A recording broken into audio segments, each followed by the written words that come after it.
Watch this again.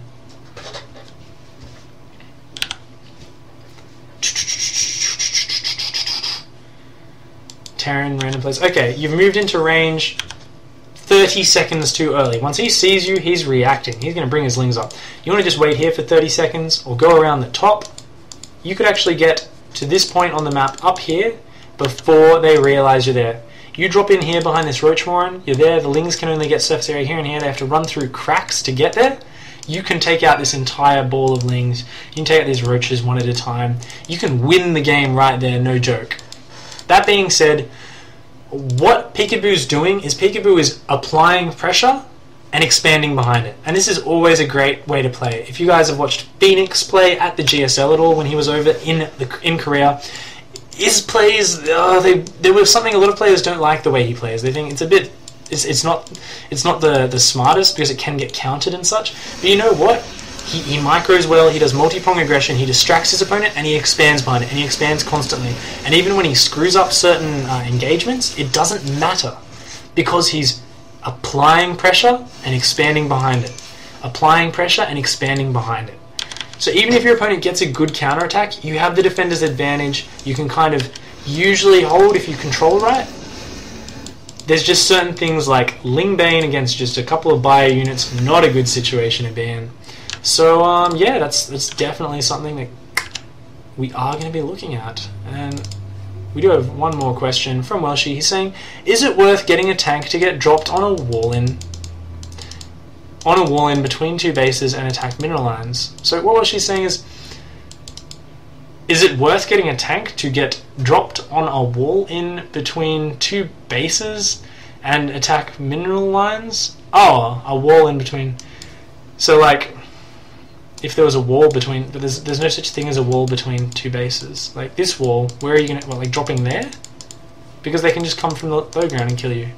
I'm not quite sure what you mean, Welshie. Doing sick micro drops. Oh, like with a siege tank. It's something you can do when you're in when you're TLO. TLO is the only person who can make that work. It's not something that can be generally applied. Doing tank drops where you drop it in and out of the micro, you pick out of the dropship where you pick it up and then you drop it down again. So it's like pick up, drop down, and it can't really get focused. These aren't necessarily the best way to do it because siege tanks have crap damage. You're going to be like, man, I killed 3 drones, I took no damage on my tank, my dropship survived on red life, it was awesome, I stopped macroing during all that. I have no units left because they just counterattacked and I died. So doing that sort of thing isn't necessarily the best. Back into the game, what do we got going on? Okay, so he's kind of applying pressure, taking a third and really just macroing up. So let's look at this stage of the game. Around 12 minutes, you've taken your second base. You've either gone for a big marine tank push, or I prefer Peekaboo style, applying pressure and pulling back and keeping his units alive. Abusing the time before Mutalisks come out so that his dropships could pick up his units and keep them all alive. He can keep applying pressure. And even if he loses these units, it's kind of okay because you know what? He's getting up this extra production. So a lot of players, a mistake they make when they push at this stage of the game, around the 13-minute mark, they push with this good army with tanks out, they maybe take a third behind it, they maybe do some other stuff. There's almost always something missing. Even if they're on 2 base, whether they're taking a third or not, you need to add these barracks at this stage of the game. These 4 barracks, because look at the Harvester tab, he's actually just got saturated, his economy is booming. Even if he's not taking the third, he has a lot of minerals left over, and look at this, he's got units queued up in all his buildings, he's got upgrades, he's spending money as fast as he can, and he's still got 500 in the bank, and his economy is still climbing. So that's why you need these barracks. You need to go up to even, I mean this is going to be 7 barracks, if he puts reactors on a few of these, that should be pretty good. But look at his gas count as well, 630 gas. So you always want to be adding a second factory. You see what Peekaboo is doing is he's opting for this upgrade style. So he's delaying the second factory, but he needs to get it soon. That being said, Mutalisk Harass. He's got 1 turret in his mineral line and 1 turret in his other mineral line. So look at this Muta Harass. It comes in, it picks off an add-on. Does he repair it? Oh, he loses an add-on. So that's a bit of a loss. And what's he doing in the meantime? He's attacking. Why did these Mutalisks turn around? Why do they leave a wide open base with all these tasty add-ons to kill and units that are reinforcing to pick off? Because he's attacking. And this is exactly how I love to play this matchup. This is where what you do is you say you're going to have mutas here, but I don't want to have to build heaps of turrets. I'd rather get my production up quickly. I'd rather get my third base up quickly. But how do I save having to spend all that minerals on turrets? Well, you attack your opponent, you force him to pull back with his Mutalisks to defend, and because he pulls all the way back here, where are his Mutas? They flew all the way up here. Now they've pulled back, and you're fine. All you lose is a few add-ons at most. Now, that being said, but can't the Mutas come in and kill your mineral line? That's why you have just the bare minimum. You have 2 turrets, 1 in each mineral line at this stage of the game. That's all you need, protecting your workers, because your workers, they die very quickly. If you think about losing an add-on that's 50 resources, 400 life, or 100 resources total, sorry.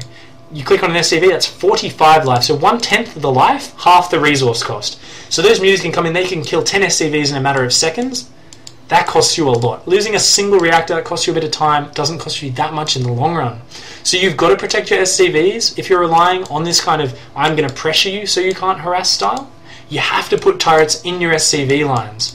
That being said, you've got to I've got to stop saying that. So your point here, with this sort of style, is apply pressure, pull the Mutas back, use that extra minerals rather than on turrets to take a third base to get more production up, and then add more turrets afterwards. So let's see how Peekaboo handles this. Now, look at this. There is an issue here, and it's creep. And this is what I've been talking about a lot. You don't want to be engaging on creep as a Terran. As a Zerg, you want to be engaging on creep. So we are going to see this Terran army probably get cleaned up pretty easily. It is being reinforced, but, you know, he needs to throw a scan and clear the creep. And pulling back here, abusing this choke really nicely. Marauders in the front. Look at this micro. Beautiful play from Peekaboo. And look at this splitting.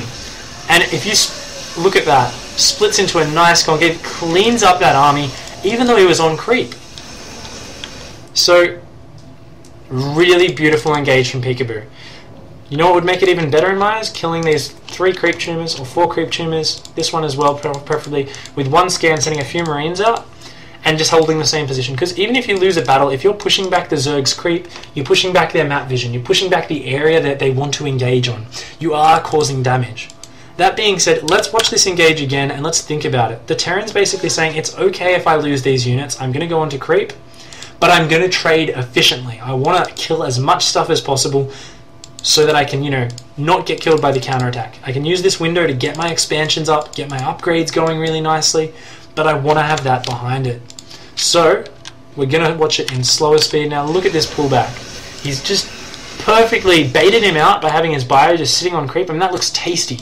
The Zerg runs in. I'm going to turn these health bars off so you guys can see it. See what's going on. So these Zerglings, they all run in. And this bio pulls back between these cracks. When it's stimmed, they can pull back very fast. And look at this. There's just a tank and 2 Marauders, armoured units, at the front of the battle. And these Banelings blowing up there, getting shot down by the tank. And these Marines pull back, and look at this. Not only is he spreading the Marines, but you know what? There's this thing called concave management. So whenever you spread your units, you want them to be in a concave. So a rainbow, basically. If your enemy's this, and you're here, you want to be like this. You want to be a friggin' rainbow where your opponent is coming into the middle of your rainbow. And this goes for Marine versus Baneling micro as well. So, see, they're coming in from here, so he's spreading his rainbow up here, with the center of the rainbow here. It's not a perfect rainbow, but it's a good rainbow. And look at that, he lost so few Marines, despite the Banelings being almost on top of them. And he has actually just far exceeded any expectations I had of this army, and that's what positioning does as a Terran player. So this is something you got to do as Terran. You got to think about these things. You got to always position your army to try and just get the best out of it, because it makes so much difference. You don't. I mean, this attack was not aiming to kill his opponent. So let's just keep thinking about that. He wasn't aiming to kill him. He was aiming to just push the Zerg Mutalisks back so he had more time to add more turrets. Look at this. Exactly what I was talking about. He threw up that line of turrets during the end of that battle, and he used the earlier mineral boost by having to delay those turrets in these barracks, these reactors, this command center. This is just beautiful play from Peekaboo, and this is something everyone can emulate. So by having this attack more as a distraction, as something like that, rather than something that needs to kill the Zerg in a narrow timing window, the Terran can focus more on positioning his units perfectly and trading them off well, trying to bait the opponent into a bad engagement, rather than saying, I need to get in here fast, I need to kill him. And that's what was so beautiful about it.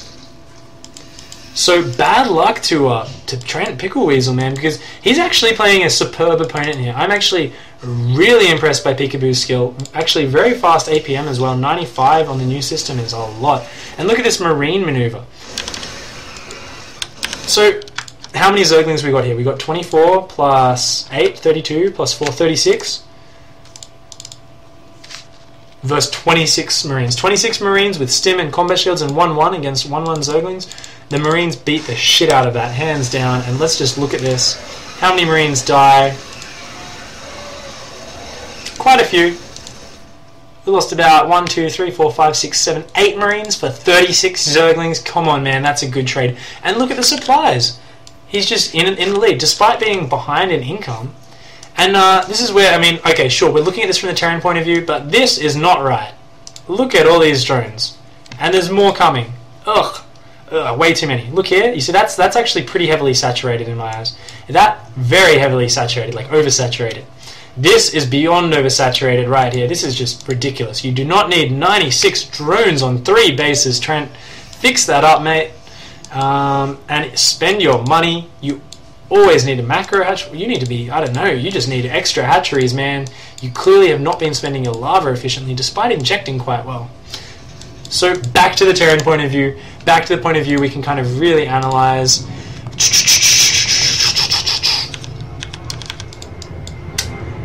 Look at this, map control as well. Just sending a few lone Marines up to take the towers, you know, he figures there's no reason not to. A few Marines doesn't cost me anything. But look at what happens to the Zerg when he does that. The Zerg suddenly goes from seeing everything. So, like, I'm going to go back a few seconds.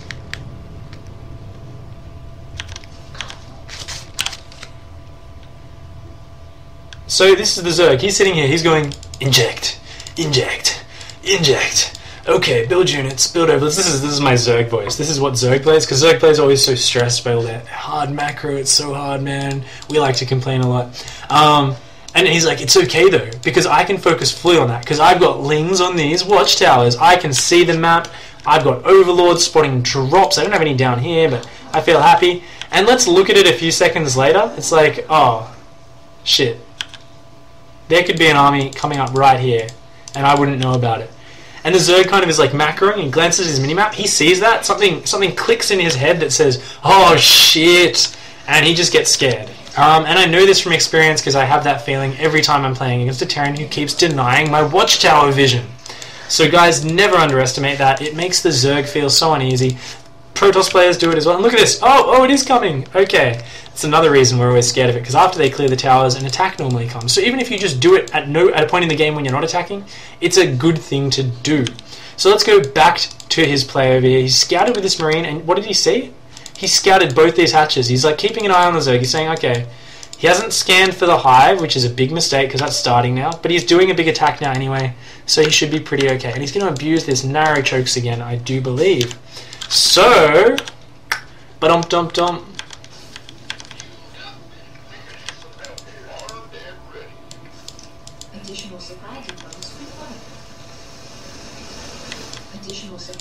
Throwing a scan ahead of the army, and just look at this.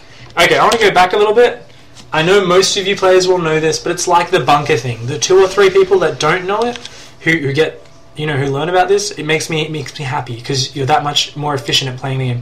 What is he doing with this siege tank? You know what this green line means? It means he's got a queued up command. What, is he just queued it up to move there? No. He's right-clicked there, he's held down the shift key, and he's hit E for siege mode. So you can actually tell a unit to move somewhere and then siege up once it gets there. It's something you should be doing every time with your siege tanks. And people often do it with half their siege tanks at once. Move half the siege tanks, move half their siege tanks. And they get caught with half the tanks unsieged and they lose their army to Zerg. And it's like, why do it that way? Why not grab 1 or 2 tanks at a time? D for unsiege, hold down shift, right click, there, hit E for siege, to siege up. So always use shift to siege up your tanks, keep them spread out, just like he's doing here. Beautiful play. Look at that, and you can always bait them forward with lone tanks, because look, they run in to kill it. Look at how many Zerglings get killed there. Starts shooting the infestors. Now let's look at the hotkey setup as well. Peekaboo has all his tanks on number 4, his Marines and Medivacs on number 3. So I can guarantee you there's a bit of micro that happens here, and we're gonna watch this engagement, and then I'm going to explain what that micro is. So okay, Here goes. The infestors come in. The tanks have got